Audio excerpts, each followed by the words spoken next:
Unit 4 and 5.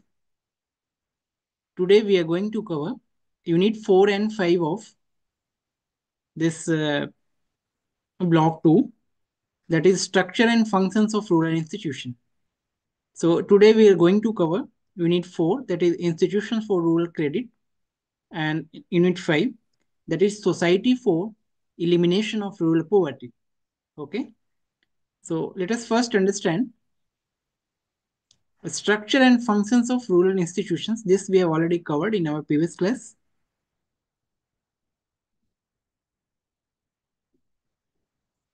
Then today we are going to cover Society for Elimination of Rural Poverty. First we will cover Institutions for Rural Credit. This is Unit 4. So in this chapter, we are going to cover what are the objectives of rural credit. Then we'll have some brief introduction about this, how this idea of rural credit evolved. Then what are the sources of rural credit? There are mainly two different sources of rural credit. One is institutional source and the other is non-institutional sources. So non-institutional sources have been the primary sources of rural credit historically. Then we'll also look into what are the terms of rural credit and credit facilities. Then what are the credit facilities which are exclusively being used for farmers. Then we'll also get ourselves familiar with problems relating to rural credit. And finally, we'll come up with some suggestions for improving institutional credit facilities before conclusion. After this, we'll cover Society for Elimination of Rural Poverty. We'll again go through what are the objectives. Then we'll have brief introduction about this. Then we'll also get ourselves familiar with historical perspective, how this ACRP has emerged. Then what is its objective of ACRP. Then what is like how its management function, governing body, there is executive council. So how both function, that also we'll look into. After that, we'll go through the levels of project management at a state level, district level. Then we'll also try to understand what are the different types of services it provides, like non-farm livelihoods, what are the institution and human capacity building, then social security, financial services, human development activities. So we'll try to cover all this before summing up. Okay. So let us first try to understand institutions for rural credit. So what do you understand by institutions for rural credit? Institutions for rural credits. So what are the institutions for rural credit? Like traditionally, this rural credit were often provided by non-institutional sources. For example, money lenders, landlords, and some friends and families. So they played important part in rural credit, right?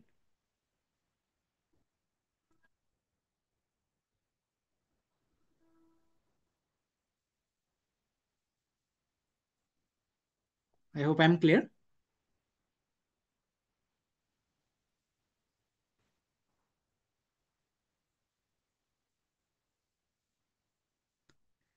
Then just a minute. What are the objectives of this? So why rural credit is important? Why do you think that rural credit is important? So as we know, as we have already discussed, that India lives in villages. India lives in its villages. So rural credit is one of the most important aspect which can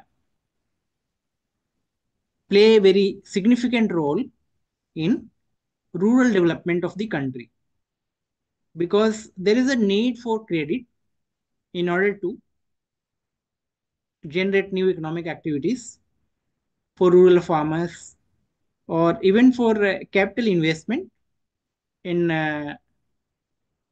agriculture. There is a need for credit, right? So regarding objective of this chapter, we'll try to understand what are the importance of credit for rural development, then what are the different types of credit available to rural people, then what are the various institutions which are there to disburse rural credit, then some problems and what are the issues like problems relating to rural credit. Then we'll also offer some suggestions for improvement of institutional credit, right? So as I already mentioned that provision of credit is one of the most basic requirement for successfully implementing any development program in general or rural development programs in particular, right? So beside lack of adequate resources, am I audible? Yeah. So yes. So beside lack of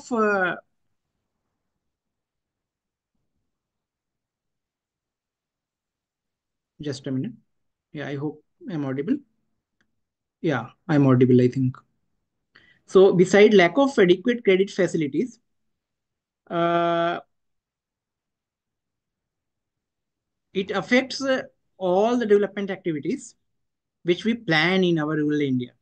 So in India, generally there is an immense need for adequate credit facilities in rural areas for majority of farmers, agriculture laborers, rural artisans, and there are some other people who are living in rural areas because they are generally poor and hence they cannot afford to take up any development activity to improve their economic status or even conditions. So there is a popular saying which goes like this, that regarding Indian farmer, the pitiable condition of Indian farmer, that the Indian farmer is born in debt, lives in debt, and dies in debt. So this is a very famous saying, very popular saying about the conditions of Indian farmers. Then, in the absence of like easy and affordable credit, what will happen? That rural people, they have to raise loans, right? So what they will do, they will raise loans at high interest rate, very high interest rate from some money lenders, and after that they will fall into debt trap, right? So unless there are some adequate institutional credit facilities with very affordable or low interest rates available to farmers or rural artisans and some other self-employed people, so they won't be like in a situation and their businesses won't be viable. So they have to like shut down their businesses, their small scale businesses, and they will fall below poverty line if they are not already below poverty line. Okay. So for a very long time in the past, our primary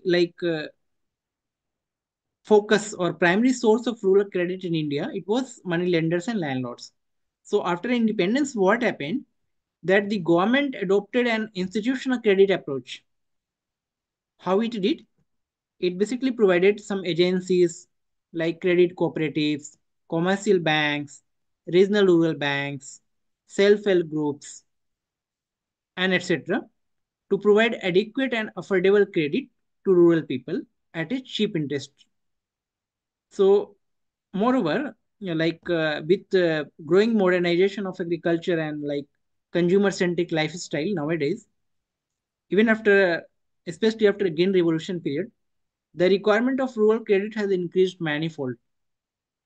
It's not that it has decreased; it has increased actually, because now there is a uh, growing need for capital investment and private investment in agriculture in order to raise its productivity and income. Okay. Then what are the sources of rural credit? in sources of rural credit, uh, like there can be two sources, as I told you earlier: non-institutional sources and institutional sources. So non-institutional sources could be like money lender, traders, commission agent, landlords, relatives, friends. Then institutional sources, what can be the institutional sources? Institutional sources can be like cooperatives, commercial banks, rural regional rural banks, RBI, NABARD, land development banks. So these are institutional credit sources. So these sources are basically created by the government to protect rural people from the very high and unsustainable interest rates, okay, and from exploitation of money lenders and landlords. So we will discuss the latest category, that is institutional credit, in more detail. Okay. Since our focus is on this institutional credit, right? Non-institutional sources we have already studied. Institutional sources we will discuss like cooperative credit societies, then land development banks, commercial banks, regional rural banks, and government. Okay. So in terms of cooperative credit society, so rural credit cooperative society in India, it was originally envisaged as a mechanism for pooling the resources of people with a small means and providing them access to cheap and cost effective financial services, right? So these cooperatives, they were seen as a means to liberate the poor farmers from the clutches of money lenders. They were also called like loan sharks. So the cooperative banks were like small sized units. They were established under Cooperative Societies Act of different states, and they were meant to function within a given limited area in a state, like district level, village level, like that. Okay. And how they were regulated? They were regulated by Reserve Bank of India. So they have been established with a motive of no profit, no loss. Rural Credit Cooperative Credit Society, their motive was no profit, no loss. Okay. So profit maximization was not their primary purpose, right? So cooperative banks have been very popular in rural areas. Why they are very popular? They were very popular for some of the reasons. Like number one, their objective was cooperation, right? Self-help and mutual help.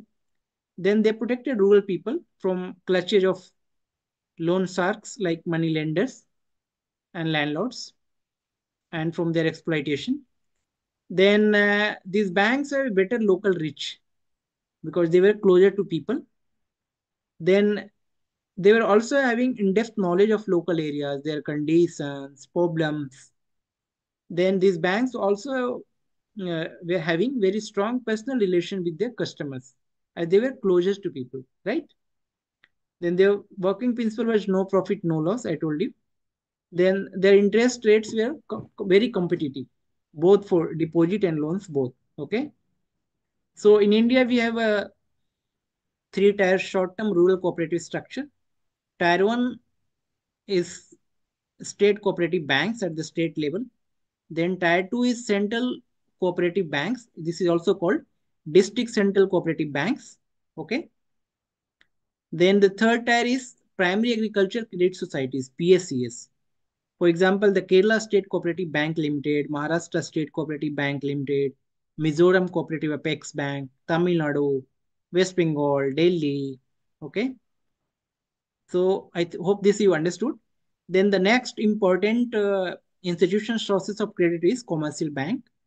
So during initially what happened, that commercial bank did not play a very significant role in advancing or in providing rural credit, because they provided credit especially to some big industries, industrial people, and but later on, especially after nationalization of bank, like they used to sponsor various regional rural banks for extending credit to small and marginal farmers and rural artisans.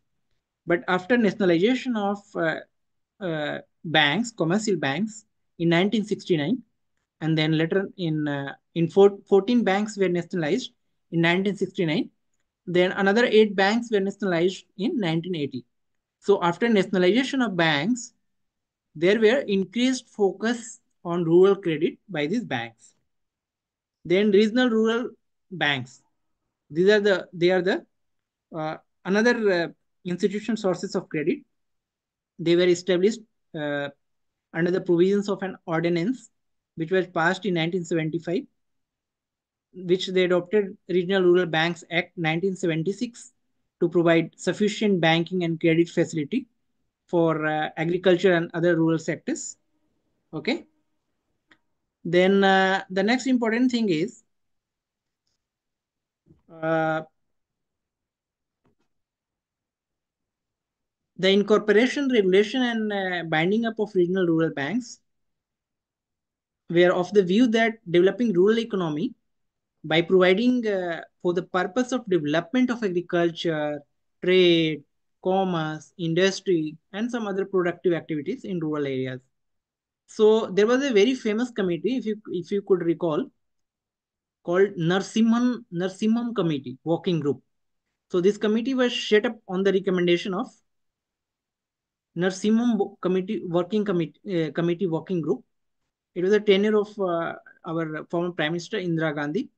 So the regional rural banks, they were owned by the central government, the state government, and the sponsor bank. There were three entities involved, and their share was 50% share central bank, 50 is to 15 is to 35, 50%, 50% central bank, central government, 15% by the state government, and 35% by the sponsor bank. So any commercial bank can sponsor the regional rural banks, right? So, however, RRV, like they have a lot of branches in for urban operation, and their area of operation include urban areas too. But as of now, as of 2020, there were 43 regional rural banks in India. Okay. Then the another important sources of institutional credit is government sources. So what are the government sources?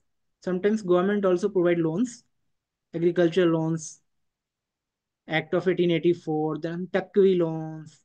Then there are Kishan credit card.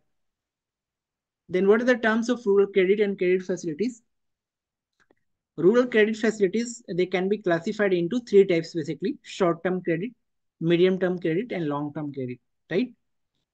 So terms of rural credit and credit facilities, this we are covering.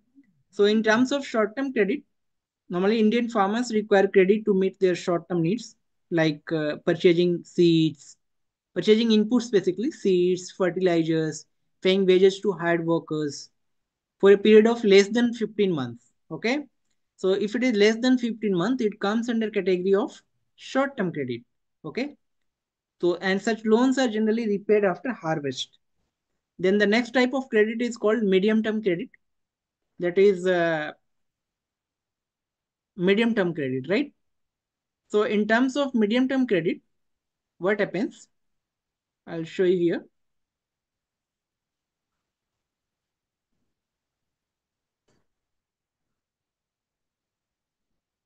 Just a minute.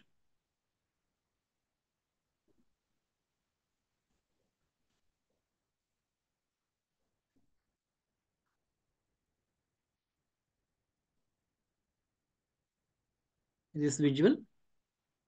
I hope it is visible. So in terms of medium-term credit, this basically includes credit requirement of farmers for a period which extends from 15 months to 5 years, right? From 15 months to 5 years, right? And what are types of some types of requirements? It includes like purchasing cattle, pump sets, agriculture implements. So medium term credits are normally larger in size than short term credit, right? Then if the credit requirement is more than for a period of more than 5 years, it comes under category of long term credit, right? And what can be the some examples, like permanent improvement on land, like sinking of wells, reclamation of land, horticulture, So this long-term credit requires sufficient time for the repayment of such loans, right? So this is terms of rural credit and credit facilities. Then there are some exclusive credit facilities to farmers. Like as I told you earlier, there is Kishan Credit Card. It was launched in 1998. This is here, Kishan Credit Card. It was launched in 1998 and the aim was providing short-term formal credit to farmer. So what are some conditions for this? On cultivators like even tenant farmers can avail loans to meet their agriculture needs under this scheme. So the government has also simplified the application process to increase interest among the farmers, and repayment is also simplified and dependent upon the harvesting season. So in a way it also tries to reduce the debt burden of farmers. Okay. Then the next important type of credit is investment loan. So here loan facility is given, investment loan. So here loan facility is given for investment purpose in the areas like irrigation, agriculture mechanization, land development, plantation, horticulture, and some post-harvest management also. Okay. Then the third important thing is there are some schemes called interest subvention scheme. What do you mean by this? So interest subvention scheme for farmers. The aim of this scheme is to provide short-term credit to farmers at the subsidized interest rate. Okay. So this policy is effective from 2006-7, and this scheme is being implemented for the year 2018-19 and 19-20. So the interest subvention it will be given to public sector banks, private sector banks, cooperative banks, and regional rural banks on use of own funds, and to NABARD also for refinancing to regional rural banks and cooperative banks. NABARD is a refinancing agency. So this scheme is being implemented by NABARD and RBI. Then we'll also now go to, let us now try to understand what are the problems relating to rural credit. So although there are numerous problems uh, in the provision of institutional credit to rural people, there are some important one. Like one is insufficiency of credit. Even after like expansion of rural credit structure and the volume of rural credit, still the availability of credit is considered insufficient as compared to its growing requirement due to increase in prices of agriculture inputs and raw materials. Okay. So the number one problem is insufficiency of rural credit. Number two is inadequate sanction amount. So sometimes what happens that the amount of loan which are sanctioned by the agency, they're also very much inadequate for meeting their credit needs. So finding the amount of loan sanctioned as inadequate and insignificant, what will happen? The farmers and rural people, they will often divert such loan for unproductive purpose. For example, if a farmer gets loan, if a farmer gets his or her loan sanction, but that loan sanction is not adequate enough for development of land, what will happen? That farmer will use that sanction loan, that amount for some unproductive purposes. Okay. Then what is the impact of this? The one thing is such tendency, they will dilute the very purpose of such loan, right? Then the third thing is the third problem is the neglect of the more needy people. Rural Credit Agency and its scheme, they have failed to meet the needs of small and marginal farmers. And even like the whatever rural credit is available, they are often given to people or some big farmers, or due to like some political connections, some political recommendations, and also because their credit worthiness is less, poor farmer. Then inadequate institutional coverage. This is the first problem. The institutional credit management continues to be inadequate as compared to its growing needs. So what happens? The development of cooperative credit institutions like primary agriculture credit societies, land development banks, commercial banks, and regional rural banks, they have often failed to cover the entire rural population of the country, right? Then other important is red tapeism is there.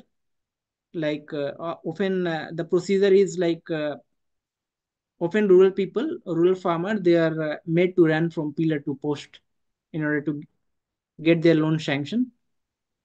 So which ultimately forces them to depend more on costly non-institutional sources of credit like money lenders and landlords. Okay. Then what are some suggestions for improving institutional credit facilities? There are some suggestions. The first thing is the government needs to review the whole rural credit facilities framework, and it needs to work out solutions for maximizing the efficacy of institutional credit facilities to rural people in general and rural poor people in particular. So what can be the suggestions? The suggestions can be like number one suggestions, monitoring framework. There should be monitoring framework, right? In order to monitor rural credit. Then cooperative credit societies, they should be reorganized to make them more efficient. Efficiency, their focus should be more on efficiency, and for that they should be reorganized. Then the middlemen, like middlemen or intermediaries, they should be eliminated. Elimination of middlemen. Often what happens that rural people, they are often illiterate and they are not aware of what is the procedure to get loan. So they resort to some middlemen who promise them to get their loan sanctioned. So for that they also have to bribe them. They have to pay some of the amount from their loan amount only to middlemen. So these middlemen existing between credit agency and borrowers, they should be eliminated. Then RBI has also given certain guidelines which needs to be followed up. Like they should adopt some procedural simplification for credit delivery through rationalization of its working pattern. Then they should check some fraudulent practices adopted by borrowers for getting loans from different agencies by showing same tangible security. So a credit card should be issued against each farmer, which will show the details about the loans taken by them from different agency. Then credit should also monitor the actual utilization of the loan, because often loans are like taken for some productive purpose, but in reality they are used for some unproductive purposes, right? So these are some recommendations which can be given in terms of improvement for institutional credit facilities, right? Then what can be conclusion? To sum up, we can say that the dependence of rural people on the non-institutional sources like money lenders and traders who charge very heavy interest on loan provided, it still continues. Although it has reduced, but it still continues. So the non-institutional sources of credit, which are like very heavy cost, hazardous and undependable also. So government is also aware of this fact. So that's why government is putting a lot of emphasis on rural credit through some different institutional channel like cooperative credit societies, commercial banks, regional rural banks, land development banks, and some government departments. So the loans provided out of three principal types, which we already saw: short-term loans, medium-term loans, and long-term loans. So as a result of the efforts of the government, the profile of rural credit has changed much, and their dependence has also reduced on non-institutional sources. Okay, so this is all about institutions for rural credit. And I request you to you should try to go through in detail uh, our textbook. Then the next important thing is Unit 5, that is Society for Elimination of Rural Poverty. So here we'll go through objectives of this unit. Then we'll have a brief introduction about this. Then we'll also try to understand the historical evolution of an emergence of Society for Elimination of Rural Poverty. What are objectives of ACRP? Then management, including governing body, executive council. Then what are the levels of project management? Like State Mission Management Unit, SMMEU. Then District Mission Management Unit, DMMEU. Then Mandal Community Support Cell, Mandal MCSC, Mandal Community Support Cell. The next is there are some services which are provided by this, like non-farm livelihoods, institution and human capacity building, then social security services, financial services, and some human development activities. So we'll go through all this in detail. So number one is objective. So objective of this unit, we'll try to understand historical emergence of ACRP, and we'll also try to understand organizational structure of ACRP at different level, state, district, okay. Then we'll understand the different services which are offered by ACRP. So the very fundamental concept on which this Society for Elimination of Rural Poverty is built upon, it is that poverty has become, or poverty has always been, a multidimensional phenomenon. But unfortunately, like poverty was considered unidimensional, like only like single aspects of poverty were considered. Sometimes it was based on calorie intake, sometimes it was based on uh, income of the people. So but actually what happens, that poverty has become a multidimensional phenomenon, and it encompasses the inability to access basic need, lack of control over resources, lack of education and skills, right? Like poor health and nutrition. That's why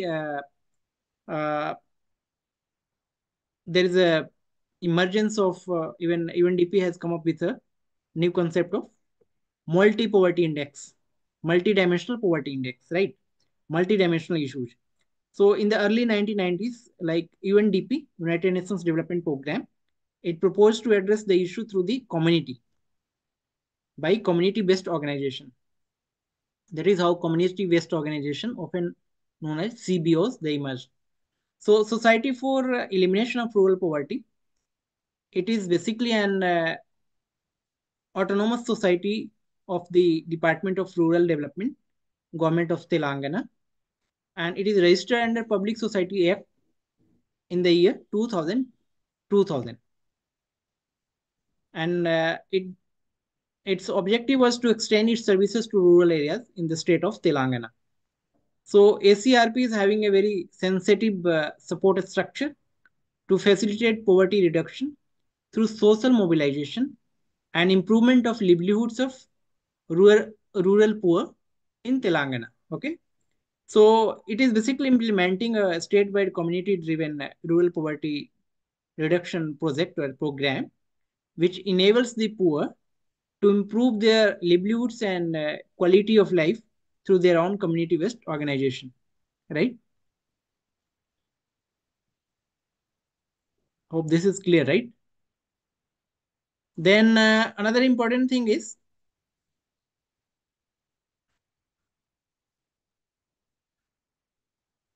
just a minute, I have some.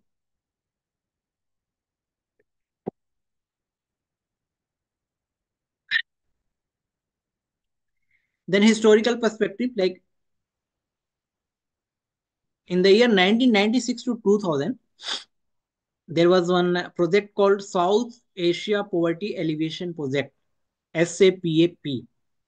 So it was assisted by UNDP, and it was implemented in 20 mandals in the three districts of unified state of Andhra Pradesh, where Telangana was part of Andhra Pradesh. The three districts were Mahbubnagar, Kurnool, and Anantapur. So, post uh, implementation of this project in the three districts and 20 mandals, it basically shown that poor people, they have tremendous potential to help themselves, and that this potential can be harnessed by organizing them and building their capacities, right? So the tremendous energy and their potential and activities, they're generated by the help self-help group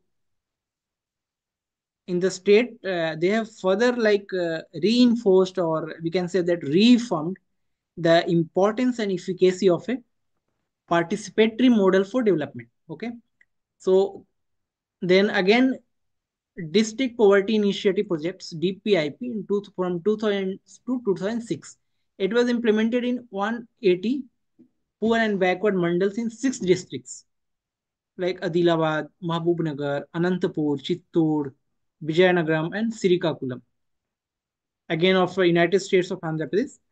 So again, objective was like improving opportunity for the rural poor to meet priority social and economic needs in the 6 poorest districts by self-managed grassroots institution, capacity building, supporting investment, then improving access to education for girls, and reducing the incidence of child labor.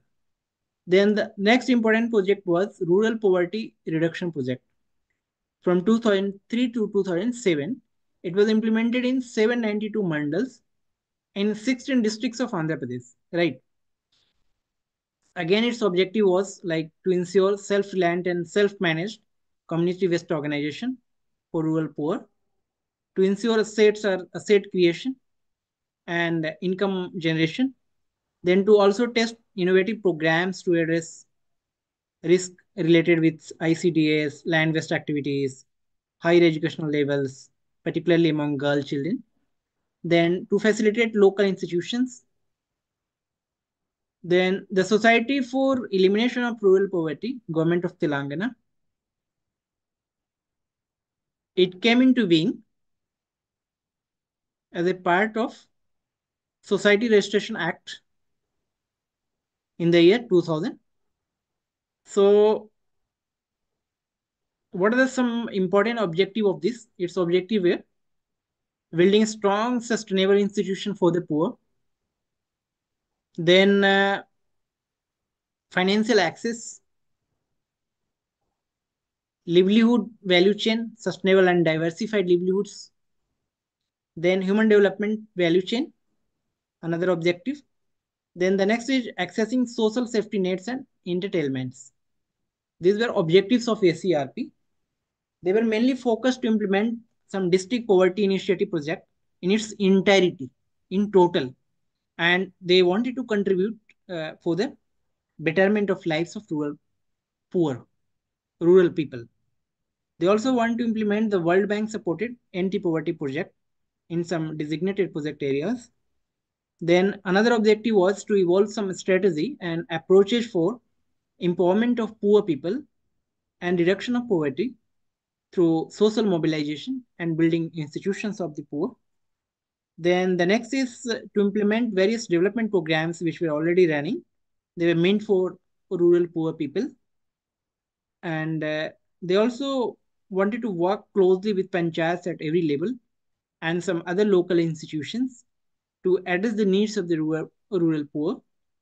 Then it also wanted to act as a demand groups in order to ensure effective service delivery from line departments. Then to act as support structure for providing social and technical guidance to the poor in their overall social and economic transformation. There is a resource center for research analysis. They also wanted to undertake all relevant activities, including implementation of specific projects funded by government. Then to take up some various pilot projects for various government departments. So these all were objective. Now management of this. The day-to-day management of this organization is carried out by the CEO. There is one CEO, and with a team of officers. So the function programs and their relationship is illustrated below. I'll just like show you how management is done by governing body and executive council. So in governing body, what happens? Like management of ACRP, it rests with the governing body, and it is headed by Honorable Chief Minister of Telangana State as an ex officio chairman of the general body, right? And is also concerned on the concerned Minister for Panchayati Raj and Rural Development, which is a vice chairman and CEO of ACRP, Society for Elimination of Rural Poverty. Okay.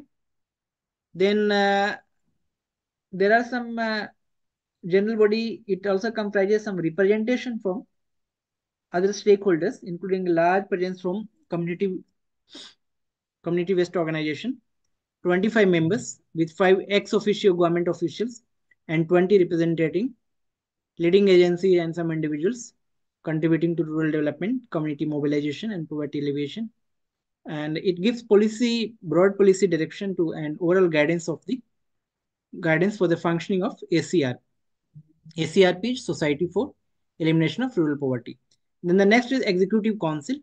So management of ACRP, it is entrusted to an Executive Council, which is headed again by Minister for Panchayati Raj and Rural Development of Government of Telangana, and Principal Secretary for Panchayati Raj and Rural Development is a Vice Chairman and CEO, and AC and member convener.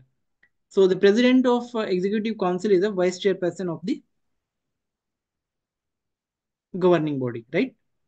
So Executive Council, it consists of 7 members with the 3 ex officio government official and 4 drawn from civil society. Okay. Executive Council consists of 7 members. Then what are the levels of project management? Levels of project management. Let us try to understand the levels of project management. So state levels of project management, like state mission management unit, SMMU. There are district level, it is district mission management unit. At rural mandals level, it is rural management. So now the day-to-day management of the organization is carried out by a CEO and his team of officers, as I told you earlier. So the top decision-making activities, they are basically carried out in State Mission Management Unit, which is headed by CEO and directors and some other functional specialists. Okay. So, and again at the district level, what happens? That there is a district mission management unit which is headed by district rural development officer or district rural development agency, DRDA, and also assisted by some functional specialist. Okay. So the existing organizational setup of a state mission management unit, district mission management unit, and rural mandals are as follows. ACRP consists of a state mission SMAU and district mission management units. They implement the projects. SMMU, it has a CEO and some directors. Then there are some administrative units as well, for example, which are responsible for overall functioning of several project unit, and they are under one administrative unit. So the head of DMMU is District Rural Development Officers. Then the next important thing is State Mission Management Unit, SMMAU. So in SMMAU, we'll see that there are different directors. There is one chief executive officers under which there are different directors. One for administration, then for finance, institution building, social security, financial inclusion, projects and human developments, livelihood forms, and livelihood non-farm, farm livelihood, and non-farm livelihood. Okay, so I request you to go through this chart is given in a very beautiful way in our textbook. So please go through this in the textbook which is given to you by the university. So there it is given in like great detail. Then we'll go through district mission management unit. So district mission management unit organizational structure. First, we'll try to understand what are the roles and responsibilities of DMMU. So the role and responsibilities of district mission management unit. It consists of like capacity building, then capacity building of community waste organization also, and some important stakeholders. Then sensitization and orientation of elected representative of Panchayati Raj institution. Then it also tries to develop linkages with all line departments, commercial banks, microfinance institutions, NGOs, and some development institutions. Then it also has an interface with the district administration. It also establishes an interface between the district administration and SMMU, furnishing the progress report and other MIS reports to SMMU. Then it also constitutes an interface with the district coordination committee for coordinating the project activities. It also has to take responsibility for implementation of some project activities. Okay. Then we'll see like district rural development officer, some additional district rural development officers. Then there are some different departments like administration and HR department, finance department, okay, financial inclusion, then public works department, social security, farm livelihoods, non-farm livelihood, human development, okay.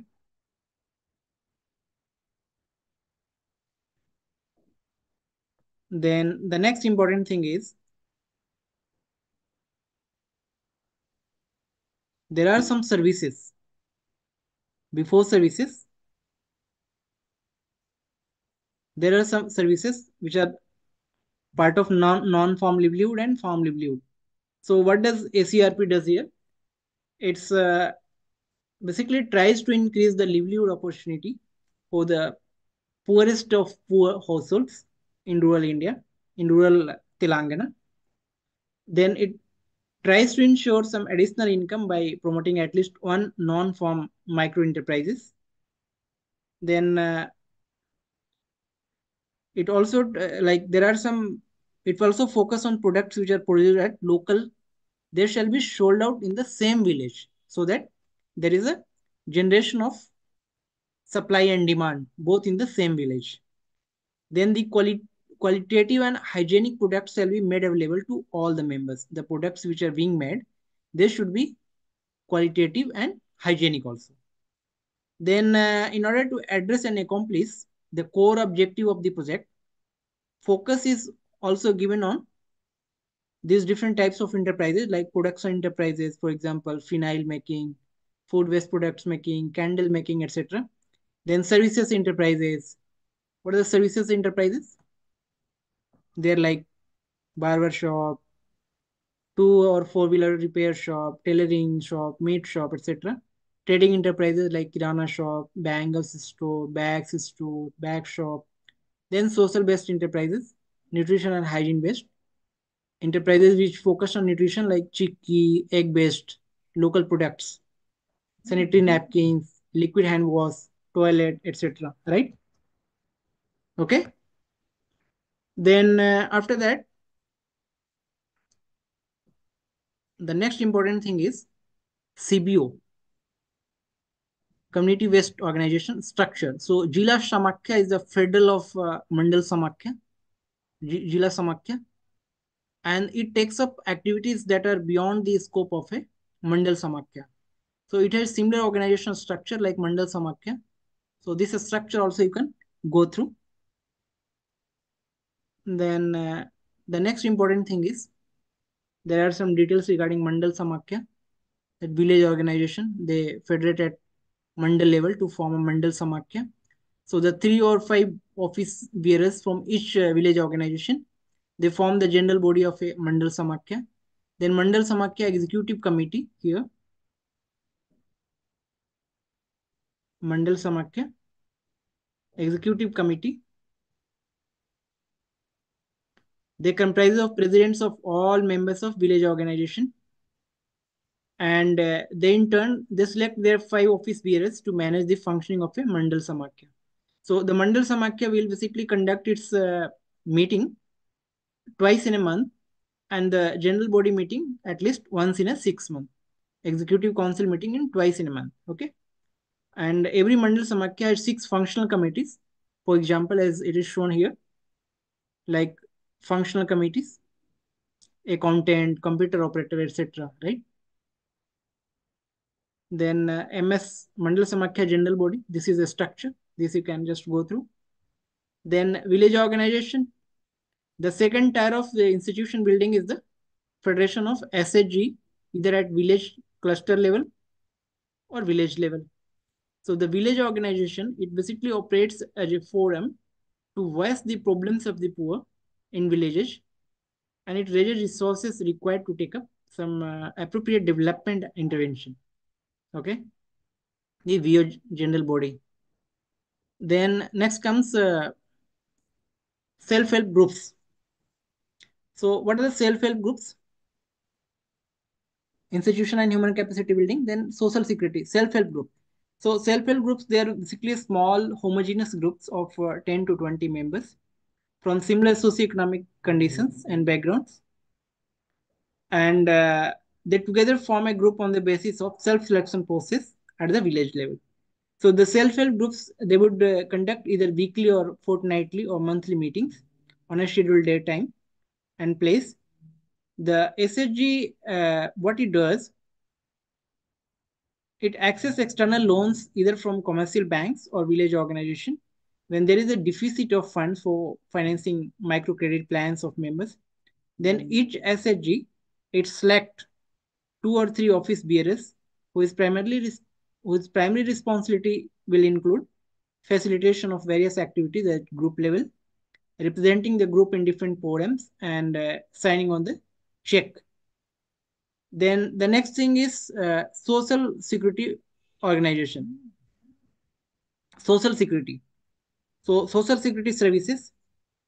Here, the government, as part of its welfare measures and social security net strategy, government has introduced Asara pension scheme.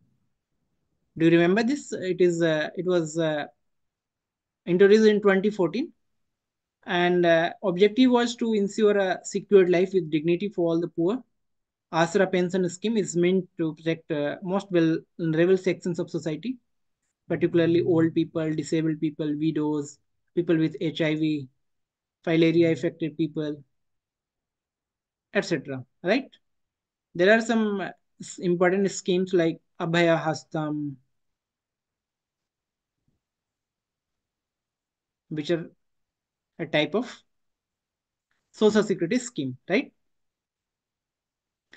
Then government also gives pension to some categories of people, financial assistance to BD workers and single women. It also gives pension to disabled people and disabled pensioner. Then there is another important services which are being provided is financial services. So Telangana is considered a pioneer in the self-help group and bank linkage program in the country, because this self-help group bank linkage program today, it is around more than 47 lakh households uh, through about more than 4.3 lakh self-help groups. Okay, so the government has played a very important role in subventing interest for SHG, repaying so that it can repay their loan promptly. Since formation of the state government has released amount around 2,500 crore for self-help groups. Then there are some scheme like Stri Nidhi. What is the objective of this important scheme? Basically, to provide affordable credit to self-help group members, then to alleviate poverty by financing income-generating activities, then to work for socioeconomic upliftment of members. Okay, so please go through about Stri Nidhi scheme. This is a very important scheme and it has some unique features. Then the next important thing is human development activities. So in human development, as we know, that is a very significant component in ACRP in achieving its poverty alleviation goal. So in this towards this endeavor, what it does, it focuses on enabling institutional platforms to build the capacities of SAG women for improving quality of life by availing government services in health, nutrition, sanitation, gender, and education. Then there are four major intervention under human development component of ACRP. Number one is SHG meetings. SHG meetings are conducted twice a month. Okay. So first meeting is conducted in first fourth fortnight, and second meeting is conducted in second fortnight. So there are some financial activities like savings, loan dispersal, loan repayments, etc. They are taken in the first meeting. Second meetings are exclusively dedicated to discuss human development component, that is health, nutrition, sanitation, hygiene, and some other social issues. So village organization assistants, they are the key persons who facilitate and organize the training to SAG members in SAG second meeting. Then gender is another component of human development component. So ACRP has basically initiated gender activities like eradication of dowry harassment, women trafficking, child labor, child marriages, and redressal of family disputes. Some awareness camps on legal rights, hygiene of women, adolescent girls, and moral support to victims by social action committee.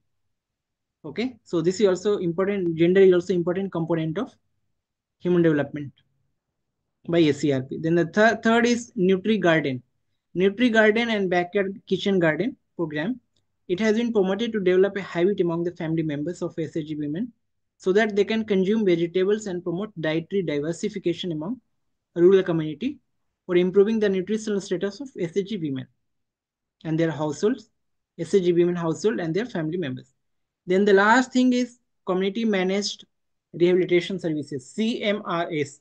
This is the most critical component of ACRP, human development component intervention.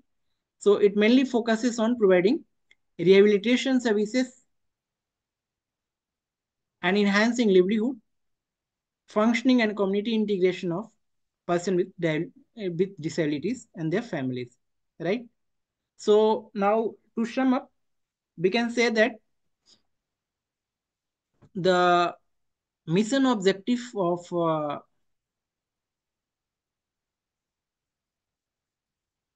the mission of ACRP is basically to empower the disadvantaged community to overcome all social, economic, cultural, and psychological barriers through which they can self-manage themselves. So these organizations tries to attain higher productivity with improved skill and asset base, and also utilize resource to full potential and gain better access to services. So in a way, ACRP it endeavors that women lead lives with dignity, and each rural family leads a better quality of life. So the ACRP focuses on rural poor families in all the 554 rural mandals in 32 districts of Telangana state. So ACRP works by building and nurturing self-help groups of women and their federation on a comprehensive and multidimensional poverty alleviation strategy by focusing on building strong sustainable institutions for the poor, financial access by leveraging resources through commercial banks, then some schemes like Srinidhi and some sub plans by SC and ST. So that is how we are going to conclude this unit. So let us now we will cover in our now at this time we will conclude this, and in our next class we will try to cover the next chapter, which is block 3 of rural development programs and institutions, that is unit 6 social security programs, then unit 7 rural irrigation, unit 8 rural education, unit 9 rural health programs. So that is the end of this class. Okay, thank you.